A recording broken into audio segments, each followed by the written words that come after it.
आद्याय सर्वजगतामखिलेष्टदाय नित्याय निर्जितसुरासुरवैभवाय कुन्देन्दुगौरवपुषे कुसुमास्त्रहन्त्रे देवाय भक्तवरदाय नमः शिवाय गंगाधराय गरुडध्वजवन्दिताय गौरीसखाय करुणामृतसागराय उद्गातने कुसुमकर्पूरकन्धराय पूर्णाय पुष्करकचाय नमः शिवाय संसारसागरसमुत्तरणप्लवाय सोमानलार्कनयनाय सुरार्चिताय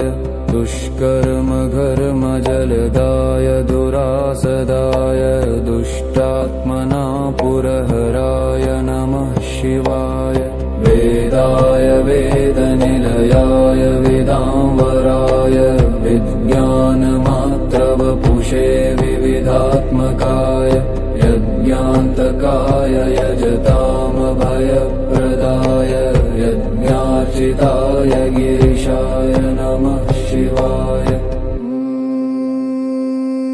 यन्नाम जन्तुरवशोऽपि गृह्णन् कदाचित् यामिं न याति भयदामिह यातनालिं तस्मै जरामरणजन्मभयातिगाय गन्धर्वगीतयशसोऽस्तु नमः शिवाय नान्तं च मध्यमथवादिमजः